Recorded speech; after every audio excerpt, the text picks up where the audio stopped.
قرآن کریم میں آتا ہے کلا ان الانسان لیطغی ان رآہ استغنی، اللہ فرماتے ہیں انسان سرکشی کرتا ہے اس وجہ سے کہ جب وہ اپنے آپ کو دیکھتا ہے کہ اب مجھے کسی چیز کی ضرورت نہیں رہی، وہ اللہ کے خلاف سرکشی کرنا شروع کر دیتا ہے۔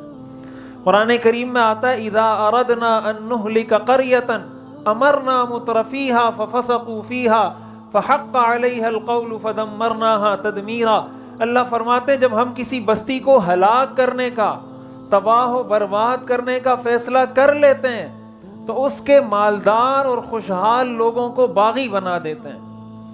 امرنا مترفیہا ففسقوا فیہا، پھر اللہ فرماتے ہیں فحق علیہا القول، پھر ان پر ہمارا عذاب آ کر چپک جاتا ہے، لگ جاتا ہے، فدمرناہا تدمیرا، تو ہم تباہ و برباد کر کے رکھ دیتے ہیں۔ بہت زیادہ مالداری، اگر اللہ سے تعلق کمزور ہو، مالداری انسان کو سرکش بنا دیتی ہے۔ ضروری نہیں ہے کہ ہر مالداری انسان کو سرکش بنائے، بہت سے مالدار بہت نیک بھی ہوتے ہیں۔ اصل دار و مدار یہ ہے کہ آپ کے پاس، جیسے کہا جاتا ہے نا کہ مال ایک مال ہے، ایک مار ہے، مار سانپ کو کہتے ہیں فارسی میں، مال اور مار، کہ اگر آپ کے پاس مار آ گیا سانپ اور منتر نہیں ہے تو وہ سانپ آپ کو نقصان پہنچائے گا، اور اگر مال آ گیا اور مال کا منتر نہیں ہے تو یہ مال بھی آپ کو نقصان پہنچائے گا، آپ کو ڈسے گا، اور مال کا منتر اللہ کے ساتھ تعلق ہے۔ یہ مال آپ کو اس وقت نقصان نہیں پہنچائے گا جب آپ کا تعلق اللہ کے ساتھ مضبوط ہوگا، نہیں تو انسان کو فکر نہیں ہوتی، وہ کہتا ہے مجھے کپڑے کی ضرورت پڑے گی، میں جا کے بینک سے پیسے نکالوں گا، کپڑے خرید لوں گا، جوتوں کی ضرورت پڑے گی وہ لے لوں گا، بچے مطالبہ کریں گے ان کو پیسے دے دوں گا، کسی کو ضرورت ہوگی اس کو دے دوں گا، مجھے تو کسی چیز کی ضرورت نہیں۔ نہ وہ اللہ سے دعا کرتا ہے، نہ وہ کہتا ہے نماز پڑھنے کی ضرورت ہے، ساری چیزیں اللہ نے مجھے دی ہوئی ہیں۔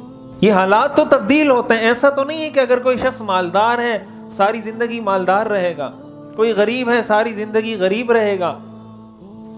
حضور نے فرمایا قبل اس کے کہ ایسی مالداری آ جائے جو تمہیں سرکش بنا دے، اس سے پہلے پہلے اللہ کو راضی کر لو۔ اس کا مطلب کہ انسان کو فقر بھی اللہ سے غافل کر سکتا ہے، انسان کو مالداری بھی اللہ سے غافل کر سکتی ہے۔ نہ مالداری کوئی نعمت ہے، نہ فقیر ہونا کوئی اللہ کا عذاب ہے، مالداری بھی اللہ کی طرف سے امتحان ہے، اور غریب ہونا بھی اللہ کی طرف سے امتحان ہے۔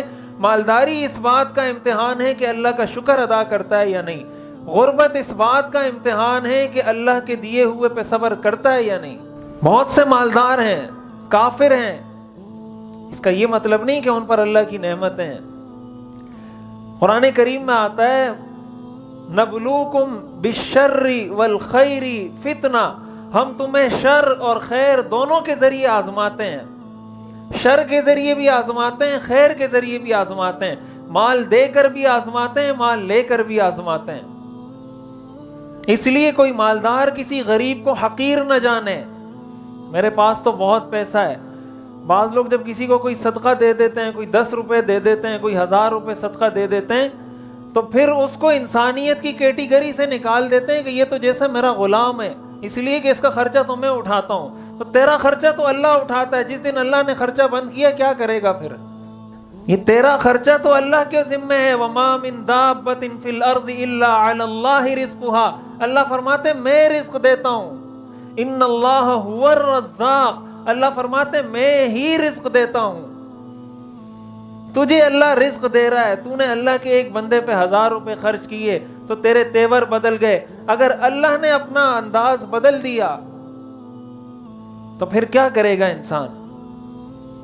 اس لیے نہ مالداری میں انسان کو تکبر کرنا چاہیے، نہ غربت میں انسان کو اللہ سے مایوس ہونا چاہیے، اور انسان جس حالت میں ہے، اگر مالداری میں ہے تو ابھی اللہ کو راضی کر لے، کہ ایسا نہ ہو کہ یہ مالداری چھن جائے بعد میں مجھے اللہ کی عبادت کا موقع ہی نہ ملے، اور اگر ایسی حالت میں کہ مالدار نہیں ہے تو ابھی اس لیے کر لے کہ ایسا نہ ہو کہیں مالداری آ جائے مجھے سرکش بنا دے۔